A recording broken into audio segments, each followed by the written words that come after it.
Good morning. This is Giovanni Gallucci, joined by Chloe Dawn and Rachel Donovan, and this is the Daily Trend Report. Morning, Gio. Drove in with the windows down and it was already 90 at 7. The Z sounded happy about it at least. Morning. I shot my whole grid in the grocery aisle before the coffee even kicked in. Sounds about right for a Monday.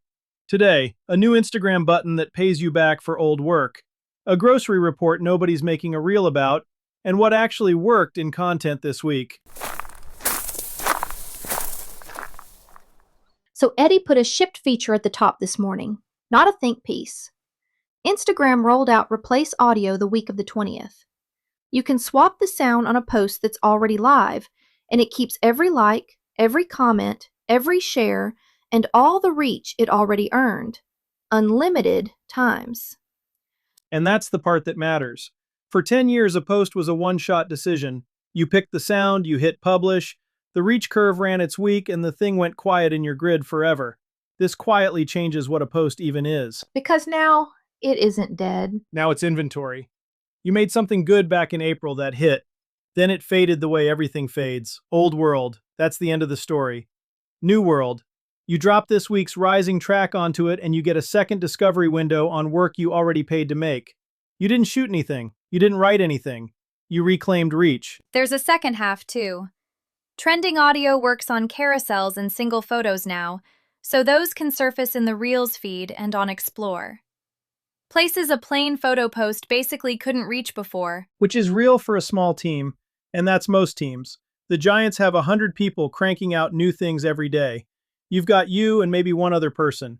A tool that makes last quarter's good post work twice is about the closest thing to free help you're going to find. Okay, so what's the catch? There's always a catch. Don't resound your top performer on reflex. If a returning viewer already knows that post, or the caption references the old sound, a swap just confuses them. Start in the middle of the catalog, the good, not great stuff, and learn where it breaks before you ever touch a crown jewel. And it only pays off if you made something worth keeping in the first place. If the grid's disposable, resounding its lipstick on nothing. That's the quiet lesson under the whole thing. Social keeps shoving everybody toward more. More posts, more formats, more everything. And here's Instagram handing you a tool that rewards making fewer, better things and keeping them alive. Molly Ivins would have liked that one. The payoff finally went to patience instead of noise. It flips the calendar, honestly. Less publish and forget, more publish and maintain. Right. Your back catalog stops being a graveyard and starts being a library you can rent out again. Treat it like one. And the planning shift is the real change. It stops being publish and pray and turns into publish and maintain. You keep a short list of your 10 best posts and you tend them like a garden. Pick the carousel that taught your audience something and still holds up. Resound it once a quarter with whatever's climbing. You're not chasing a new idea, you're keeping a good one in circulation. That's a content calendar a two-person team can actually keep. All right, 3 you can run today. 1. Build a monthly refresh pass. Pull your proven evergreen posts, drop a rising track on a handful, and measure the reach you win back on work that's already done. 2. Start in the middle of the catalog. Never your top post. Learn where a swap breaks a caption or throws a returning viewer before you risk your best one. 3. Trending audio works on carousels and photos now, so add a climbing sound to your strongest stills and get them into the Reels feed and Explore. So there's a report this morning nobody's posting about, and it's the one that actually matters. Kendall and Travis both flagged it. Bain and Nielsen IQ say U.S. grocery is in genuine volume contraction. Units moving off the shelf are down, 5th straight month, about 1.8% in June. Read that one slowly because the trade press buries it under the deal headlines. It isn't that people traded down to a cheaper brand, they're buying fewer things, period, smaller baskets. And when the whole category shrinks on volume, share doesn't get grown, it gets taken. Taken from who? From the week story, every shopper standing in that aisle is running a keep or cut list in her head, and right now she's trimming it. If your product's only pitch is that it's clean, that's not enough anymore. Clean is the entry fee. The question she's answering is whether you earn the one slot you're fighting for. Kendall's read was that clean label brands need an actual value story now. Cost per use, versatility, shelf life.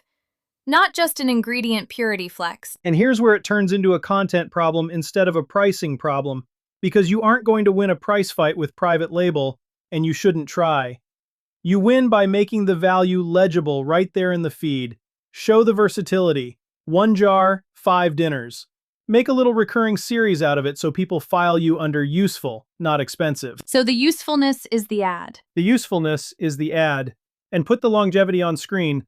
How many servings, how many weeks the thing actually lasts. Let the shopper do the per-use math herself and land on keeping you. You don't lecture her about price. You show her the yield and get out of the way. There's a worldview piece here too, though, because the same week that report lands, the giants are trading brands back and forth. They are, and it tells you everything. Big Food moved something like $90 billion in deals this week, while the actual pie is shrinking. That's not growth. That's musical chairs played with legacy brands. Meanwhile, the independent who can name what's in the jar and show why it earns its slot is the one taking share off that shelf. A spreadsheet in a headquarters far from wherever the thing was made can't tell that story. You can. Even in a down market. Especially in a down market. West Texas taught me that the years the rain runs short are the years the honest operator gets separated from the loud one. Same thing plays out on the shelf. So it's not retreat. It's the opposite. It's the opposite. When the category's soft, the play for a small brand isn't to go quiet or slash price into a race it loses. It's to get louder and clearer about the one believable reason you're worth the money. Name the region, name the yield, show the thing lasting. The brands that hold their slot this year are the ones who make their value impossible to miss, while the weak stories get cut. Reason to believe on camera. Reason to believe on camera. Boring on a normal Tuesday, and priceless the month everybody's trimming the cart. 3 moves before we go on. 1. Build a 1 jar 5 dinners series so your value shows up as usefulness on camera, not a number on a price tag. 2. Put the longevity on screen. Servings per container, weeks it lasts. Let the label reader do the math and keep you in the cart. 3. Film your one product standing in for the 3 cheaper things it replaces. So trimming the basket means cutting them, not you. The tactics file this week had 2 brands that won for the exact same reason, and it's a reason any operator can copy at any size. Eddie and Travis both put Cenat's Streamer University near the top. The 6-day Creator Bootcamp. It wrapped the 20th, pulled millions of live viewers, and brands committed 8-figure sponsorships. And here's why it worked. The sponsors didn't buy a post next to Cenat.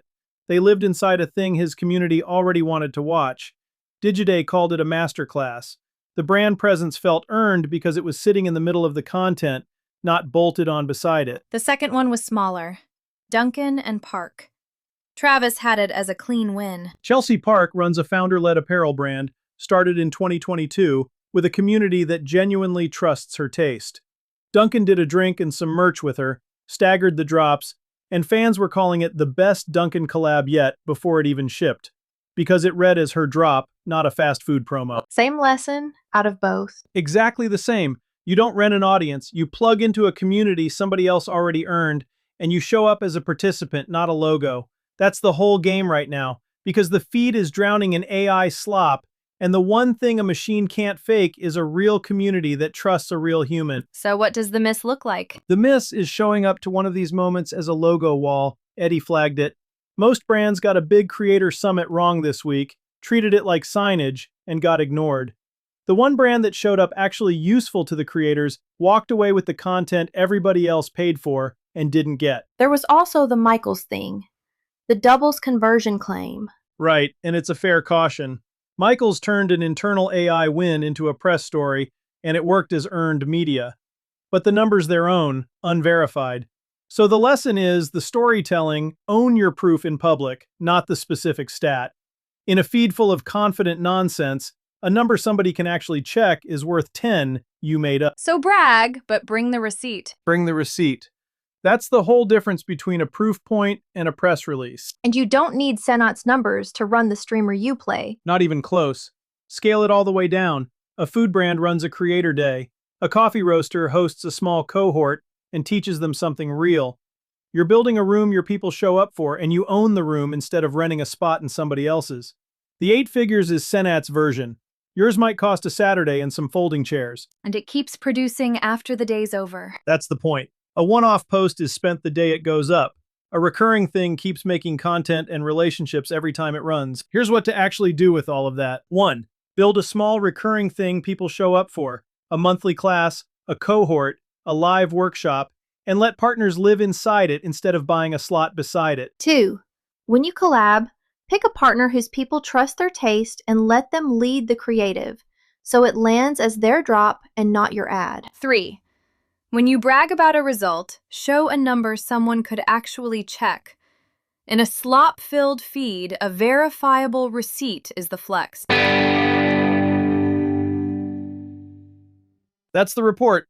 If you run a brand and you want the whole content stack built right, the short-form video, the carousels, the articles, the kind of thing we take apart every morning, that's the work I do at gallucci.net. I'll build the engine and the voice so your team isn't staring at a blank page every day. Find me at gallucci.net or DM at gallucci.net on Instagram or LinkedIn. Talk tomorrow.